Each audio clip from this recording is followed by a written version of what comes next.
ಆತ್ಮೀಯ H16 news ಅರ್ಥಾತ್ ತಿ ಸೀತಾರಾಮ್ ನ್ಯೂಸದ ವೀಕ್ಷಕರೇ, ನಾನು ನಿಮ್ಮವ ಎಂ ಆಯುಧ ಮಲ್ಲಪ್ಪ ಜೊತೆ ಅವರು. ತಾವು ಈಗ ಸುದ್ದಿಗಳ ಲೋಕಕ್ಕೆ ಎಂಟ್ರಿ ಹೊಡಿತಾ ಇದ್ದೀರಿ.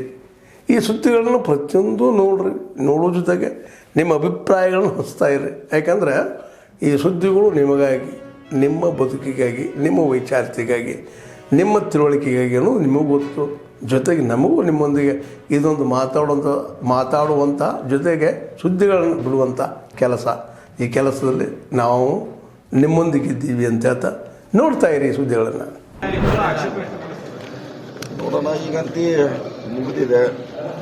ಮುಂದೇನು ಮಾಡಬೇಕು ಅನ್ನೋದು ಪ್ರಶ್ನೆ ದೇಶಕ್ಕೆ ಅಷ್ಟೇ. ಈಗಂತೂ ಪೂರ್ಣ ಪ್ರಮಾಣ ಯುದ್ಧ ಆಗ್ತಿದ್ದೆಲ್ಲ ನಿರೀಕ್ಷೆ ಮಾಡಿದ್ರು, ಅದಾಗಿಲ್ಲ. ಸೊ ಇಷ್ಟಕ್ಕೆ ಸ್ಥಗಿತಗೊಂಡಿದೆ.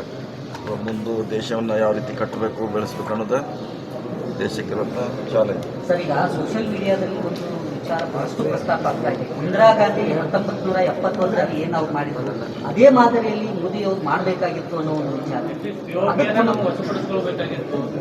ಅದು ಭಾಳ ಜನ ಇದೆ. ಅದು ಅವರು ಸ್ವಂತ BJP ಅವರು ಅದ್ರ ಬಗ್ಗೆ ಟ್ವೀಟ್ ಮಾಡ್ತಿದ್ದಾರೆ, ವಾಟ್ಸಪ್ಪಲ್ಲಿ ಹಾಕ್ತಿದ್ದಾರೆ.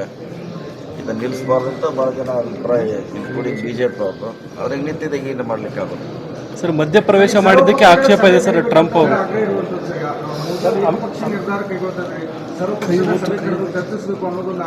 ಗೊತ್ತಿಲ್ಲ, ನೋಡೋಣ. ಅದು ಇಂಟರ್ನ್ಯಾಷನಲ್ ಮಟ್ಟದಲ್ಲಿ ಆಗಿದೆ, ನಮಗೇನು ಗೊತ್ತಿಲ್ಲ. ಇಲ್ಲಿದ್ದೀವಿ ನಾವು.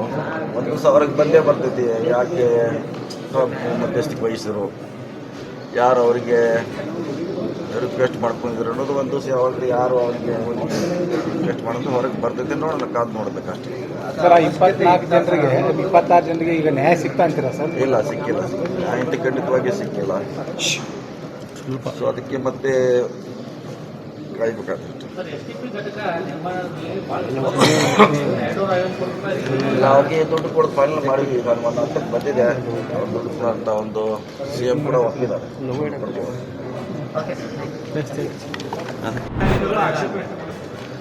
ನೋಡೋಣ, ಈಗಂತೂ ಮುಗಿದಿದೆ.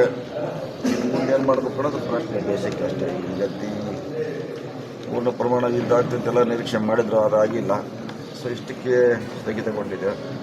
ಮುಂದೆ ದೇಶವನ್ನು ಯಾವ ರೀತಿ ಕಟ್ಟಬೇಕು, ಬೆಳೆಸಬೇಕು ಅನ್ನೋದು ದೇಶಕ್ಕಿರೋಂಥ ಚಾಲೆಂಜ್. ಸರ್, ಈಗ ಸೋಷಿಯಲ್ ಮೀಡಿಯಾದಲ್ಲಿ ಒಂದು ವಿಚಾರ ಬಹಳಷ್ಟು ಪ್ರಸ್ತಾಪ ಆಗ್ತಾ ಇದೆ. ಇಂದಿರಾ ಗಾಂಧಿ 1971ರಲ್ಲಿ ಏನು ಅವ್ರು ಮಾಡಿದ್ರು ಅದೇ ಮಾದರಿಯಲ್ಲಿ ಮೋದಿ ಅವ್ರು ಮಾಡಬೇಕಾಗಿತ್ತು ಅನ್ನೋ ಒಂದು ವಿಚಾರ.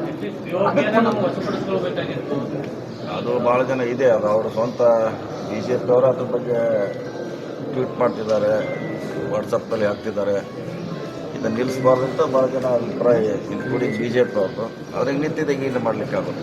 ಸರ್, ಮಧ್ಯಪ್ರವೇಶ ಮಾಡಿದ್ದಕ್ಕೆ ಆಕ್ಷೇಪ ಇದೆ ಸರ್ ಟ್ರಂಪ್ ಅವರು.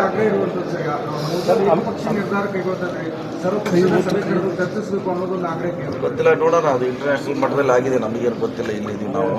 ಒಂದು ದಿವಸ ಅವ್ರಿಗೆ ಬಂದೇ ಬರ್ತೈತಿ. ಯಾಕೆ ಟ್ರಂಪ್ ಮಧ್ಯಸ್ಥಿಕೆ ವಹಿಸಿದ್ರು, ಯಾರು ಅವರಿಗೆ ರಿಕ್ವೆಸ್ಟ್ ಮಾಡ್ಕೊಂಡಿದ್ರು ಅನ್ನೋದು ಒಂದು ದಿವಸ ಯಾವಾಗ ಯಾರು ಅವರಿಗೆ ರಿಕ್ವೆಸ್ಟ್ ಮಾಡೋದು ಹೊರಗೆ ಬರ್ತೈತೆ. ನೋಡೋಣ, ಕಾದು ನೋಡಬೇಕಷ್ಟೇ. ಸರ್, 26 ಜನರಿಗೆ ಈಗ ನ್ಯಾಯ ಸಿಗ್ತಾ ಅಂತೀರಾ ಸರ್? ಇಲ್ಲ, ಸಿಕ್ಕಿಲ್ಲ. ನ್ಯಾಯ ಖಂಡಿತವಾಗಿ ಸಿಕ್ಕಿಲ್ಲ. ಸೊ ಅದಕ್ಕೆ ಮತ್ತೆ ಕಾಯ್ಬೇಕಾಗ್ತದೆ. ಅವ್ರಿಗೆ ದುಡ್ಡು ಕೊಡೋದು ಫೈನಲ್ ಮಾಡಿದ್ವಿ. ನಾನು ಒಂದು ಹಂತಕ್ಕೆ ಬಂದಿದೆ. ದುಡ್ಡು ಅಂತ ಒಂದು CM ಕೂಡ ಒಪ್ಪಿದ್ದಾರೆ. ಡಿಸ್ಕಷನ್ ಆಯಿತು. ಎಮ್ಮೆಲ್ಲೆಗಳು ಇದನ್ನು ಕಂಪ್ಲೈ ರಿಪೋರ್ಟ್ ಫಸ್ಟ್. ಅಂದರೆ ವಿಶೇಷವಾಗಿ ನಾವು ಕುಡಿ ನೀರು ಮೇಜರು, ಎರಡು ಕೆಲಸ ಆಮೇಲೆ ಕೊಡ್ತೀವಿ. ಆಮೇಲೆ ಬೇರೆ ನೋಡಿ ಇದೆ ಇಷ್ಟು ಮಾತ್ರ. ಈಗ ಕುಡಿ ನೀರು ಮುಖ್ಯ ತಮ್ಮ ಆಚರಣೆ. ಸರ್, ನೀನೇ ಸಂತಿ ಬಸ್ವಾಡದಲ್ಲಿ ಒಂದು ಇನ್ಸಿಡೆಂಟ್ ಆಗಿದೆ ಸರ್, ಮಾಹಿತಿ ತೊಗೊಂಡ್ರೆ ಅದು ಪುರಾಣದೇನೋ ಹೊರಗಡೆ ಎಲ್ಲ ಸುತ್ತಾಕಿದ್ದಾರೆ ಅಂತ.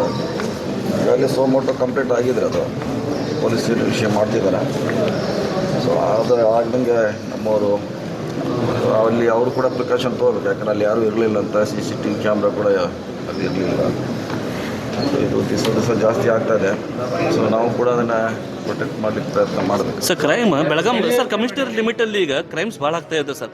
ಥೆಫ್ಟ್ದಿಂದ ಹಿಡಿಯೋದು ಕಮ್ಯುನಲ್ ಇನ್ಸಿಡೆಂಟ್ಸ್ ಈಗ ರೆಗ್ಯುಲರ್ ಆಗಿಬಿಟ್ಟಾವೆ ಸರ್. ದಿನಾಲು ಒಂದೆರಡು ಥರನೇ ಇನ್ಸಿಡೆಂಟ್ ಆಗ್ತಾ ಇದ್ದಾವೆ. ಸೊ ಪೊಲೀಸಿಂಗ್ ಏನು ಮಾಡ್ತಾರೆ, ಸಿಟಿ ಪೊಲೀಸ್ ಏನು ಮಾಡ್ತಾ ಇದ್ದಾರೆ? ಸ್ವಲ್ಪ ಜಾಸ್ತಿ ಆಗಿದೆ ಬೇರೆ ಬೇರೆ ಸೆಕ್ಟರ್ನಲ್ಲಿ. ಅವರು ಕೂಡ ತಮ್ಮ ಪ್ರಯತ್ನ ಮಾಡ್ತಿದ್ದಾರೆ. ಸೊ ಇನ್ನು ಸ್ಪೆಸಿಫಿಕ್ ಆಗಿ ಅವರಿದ್ರೆ ಅವ್ರಿಗೆ ಗಮನಕ್ಕೆ ತರೋಣ. ಅಲ್ಲ ಸರ್, ಈಗ ಇದು ನಿನ್ನೆ ಸಂತಿ ಬಸವದಲ್ಲಿ ಆಗಿದ್ದು ಒಂದೇ ತಿಂಗಳಲ್ಲಿ 6ನೇ ಇನ್ಸಿಡೆಂಟ್ ಇದು. ಈ ತರಕ್ಕಿಂತ ಮುಂಚೆ ಅದು ಅಲ್ಲಿ ಇದಗ ಗಾಡಿನೂ ಡ್ಯಾಮೇಜ್ ಆಗಿತ್ತು, ಆ ತರಕ್ಕಿಂತ ಮುಂಚೆ ಆಗಿದಾವೆ ಸರ್. ಯಾವುದಕ್ಕೂ ಕೇಸ್ ರಿಜಿಸ್ಟರ್ ಮಾಡಿಲ್ಲ. ಸೊ ಜ್ಯೂರಿಸ್ಡಿಕ್ಷನಲ್ ಪೊಲೀಸದ ಫೇಲ್ಯೂರ್ ಅಂತ 6ನೇ ಇನ್ಸಿಡೆಂಟ್ ಇದು ತಿಂಗಳಲ್ಲಿ ಸರ್. ನೋಡೋಣ, ಇವತ್ತು ಚರ್ಚೆ ಮಾಡೋಣ, ನಮ್ದು ಬೇಕಾದ್ರೆ ಕೇಳಿದ್ರೆ ಚರ್ಚೆ ಮಾಡೋಣ. संती बस्तवाड़ में कुरान शरीफ की बेअदबी की गई है। कोई क्रिमिनल कुरान शरीफ को जलाया है और ये कोई मुसलमान बर्दाश्त नहीं कर सकता, हम भी बर्दाश्त नहीं करेंगे। वहाँ के गांव के पूरे हिंदू और मुसलमान भाई एक होके यही कहा है कि जो भी इन्होंने ये काम किया है, जो लोगों में ये काम किया है, उसे जल्द से जल्द पकड़े और उसको सजा हो।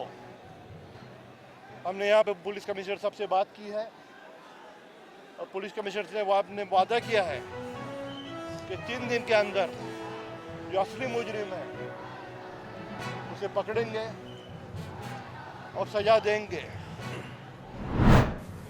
ಆದ್ಮೇಲೆ ಎಲ್ಲ ಸುದ್ದಿಗಳನ್ನು ನೋಡಿದ್ರಲ್ಲ, ಏನು ಅನಿಸ್ತು ನಿಮಗೆ? ಇದರಲ್ಲೇ ನಿಮ್ಗೆ ಲೈಕ್ ಆಗಿರ್ಬೋದು, ಡಿಸ್ಲೈಕು ಆಗಿರ್ಬೋದು, ಕಾಮೆಂಟ್ ಬೇಡಪ್ಪ ಅಂತೂ ಅನಿಸಿರ್ಬೋದು, ಕಾಮೆಂಟ್ ಮಾಡಬೇಕಪ್ಪ ಅನಿಸಿರ್ಬೋದು, ಶೇರ್ ಮಾಡಬಾರ್ದಪ್ಪ ಅನಿಸಿರ್ಬೋದು, ಅದು ಮಾಡಬೇಕು ಅನಿಸಿರ್ಬೋದು. ಏನಾದರೂ ಆಗಲಿ ಶೇರ್ ಮಾಡ್ತಾಯಿರಿ, ಈ ನ್ಯೂಸ್ಗಳನ್ನ ಹಂಚ್ತಾ ಇರಿ, ಜೊತೆಗೆ ಇದಕ್ಕೆ ಸಬ್ಸ್ಕ್ರೈಬ್ ಆಗ್ತಾಯಿರಿ ಅಂತ ಹೇಳ್ತಾ H16 ನ್ಯೂಸ್ ಅರ್ಥಾತ್ ಹೇ ಸೀತಾರಾಮ್, ಇದು ಸತ್ಯದ ಕೈಗೆ ನಡಿ. ವಂದನೆಗಳು.